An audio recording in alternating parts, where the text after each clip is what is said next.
पक्षीपुर जंगल में चिड़ियों का एक परिवार बहुत हंसी खुशी का जीवन बिता रहा था। उनके परिवार में मम्मा, पापा और उनकी दो बेटियां टूनी और टुनटुनी थीं। टूनी बड़ी थी और टुनटुनी छोटी थी। टूनी अपनी छोटी बहन का बहुत प्यार किया करती थी। पापा चिड़िया का एक खेत था। मम्मा चिड़िया और पापा चिड़िया सारा दिन अपने खेत में काम किया करते थे, क्योंकि उनके घर का गुजारा उसी खेत की आमदन पर होता था। जब मम्मा चिड़िया और पापा चिड़िया अपने खेतों में काम कर रहे होते तो टूनी घर में अपनी बहन का ख्याल रखा करती थी। ऐसे ही एक दिन मम्मा चिड़िया और पापा चिड़िया अपने खेत में काम कर रहे थे। आज वो दोनों बहुत खुश थे, क्योंकि आज उन्होंने अपनी फसल की कटाई की थी। आज हम अपनी फसल मंडी में बेचकर अपने घर का राशन और टूनी और टुनटुनी के लिए नए कपड़े लेकर जाएंगे। मेरी बेटियां दिवाली पर नए कपड़े पहनेंगी। हाँ, हम ऐसा ही करेंगे। और हाँ, मैं अपनी टूनी बेटी के लिए जलेबियाँ भी लेकर जाऊंगा। मैं जानता हूँ मेरी बेटी को जलेबियाँ बहुत पसंद हैं। वो दोनों पति पत्नी ऐसे बातें कर रहे थे कि उन पर चीलें हमला कर देती हैं। वो जालिम चीलें तो उन दोनों पति पत्नी को मार देती हैं और उनकी सारी फसल लेकर भाग जाती हैं। टुनटुनी, आज इतनी देर हो गई, मम्मा पापा अभी तक नहीं आए। मेरा तो मन बहुत ज्यादा घबरा रहा है। चलो हम अपने खेत में जाकर देखती हैं कि मम्मा पापा अभी तक आए क्यों नहीं। फिर टूनी और टुनटुनी अपने खेत की तरफ जाती हैं। अपने खेत में जाकर दोनों बहनों की तो चीखें ही निकल जाती हैं। हमारे मम्मा पापा को किसने मार दिया? हमारी तो किसी के साथ कोई दुश्मनी नहीं थी। उन दोनों के रोने की आवाज़ सुनकर वहाँ कबूतर आ जाता है।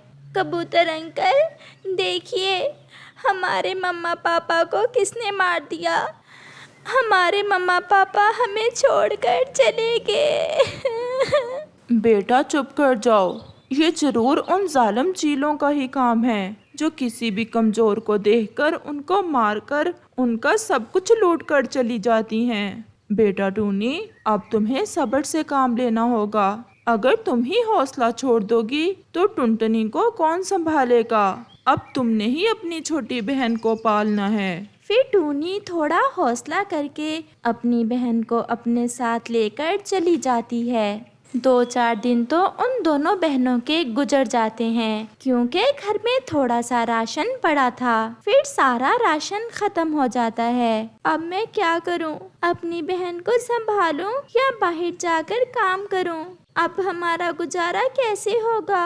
दीदी, मुझे भूख लगी है, मुझे खाना दो। अच्छा बहना, तुम घर में रहो, मैं बाहर से तुम्हारे लिए कुछ लेकर आती हूँ। फिर टूनी घर से बाहर जाती है। टूनी सबसे पहले कौवे के घर जाती है। कौवे अंकल, मेरी बहन को बहुत भूख लगी है। अगर आप मुझे कुछ खाने को दे दें तो आपका बहुत बड़ा एहसान होगा हम पर। तुम अनाथ पर एहसान करके हमें क्या मिलेगा बदले में? चलो भागो यहाँ से। आ गई हो मुंह उठाकर, जैसे हमने यहाँ कोई अनाथालय खोल रखा हो। टूनी निराश होकर आ जाती है। फिर वो तोते के घर जाती है। तोते अंकल, मेरी बहन को बहुत भूख लगी है। हमारे घर में खाने को कुछ भी नहीं है, आप प्लीज कुछ खाने को दे दें। चिड़िया बेटी, मैं तो खुद बहुत बूढ़ा हूँ। मेरा बेटा मुझे कुछ भोजन देकर जाता है, और वो इतना थोड़ा भोजन देकर जाता है कि मेरा गुजारा भी बहुत मुश्किल से होता है। फिर टूनी जैसे ही वहाँ से आने लगती है तो तोता उसे आवाज देता है। ठहरो टूनी बेटा, मैं तुम्हें कुछ देता हूँ।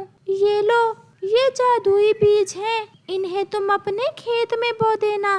देखना, अगले ही दिन तुम्हारे खेत में तरह तरह के फल और सब्जियां लग जाएंगी। तुम उन्हें तोड़कर मंडी में बेच आया करना। ये बीज मुझे एक नेक पक्षी ने दिए थे, और मैंने ये बीज तुम्हारे जैसे ही किसी जरूरतमंद को देने के लिए रखे थे। टूनी बहुत खुश होकर वो बीज लेकर चली जाती है और जाकर उन बीजों को अपने खेत में लगा देती है। और अपने घर चली जाती है। दीदी, आप कुछ खाने के लिए नहीं लेकर आई? टुनटुनी बहना, बस आज की रात सब्र कर लो, देखना कल मैं अपनी बहना के लिए क्या क्या लेकर आती हूँ। फिर अगले रोज टूनी अपनी बहन को लेकर अपने खेत में जाती है। वहाँ तो सच में खेत में हर तरफ फल और सब्जियाँ ही सब्जियाँ थीं। टूनी और उसकी बहन बहुत खुश थीं। वो दोनों बहनें पहले तो खुद पेट भरकर फल खाती हैं, फिर कुछ फल तोड़कर तोते के लिए भी लेकर जाती हैं। तोते अंकल, ये लीजिए, ये हम आपके लिए लेकर आई हैं। आपका बहुत बहुत धन्यवाद अंकल। हम तो समझी थी कि अब हम अनाथ हो गई हैं, कोई भी हमारी मदद नहीं करेगा, लेकिन आपने तो हमारे लिए वो कर दिया जो कोई अपना भी ना करता हमारे लिए। बेटा, मैं अनाथ होने का दुख समझ सकता हूँ, क्योंकि मैं भी तुम्हारी तरह ही अनाथ हो गया था और मुझे भी ये बीज उस समय एक नेक पक्षी ने दिए थे। मैंने उस समय कुछ तो इस्तेमाल कर लिए थे और कुछ रख लिए थे किसी अपने जैसे की मदद करने के लिए। फिर ऐसे टूनी और उसकी बहन खुशी खुशी अपना जीवन बिताने लगती हैं।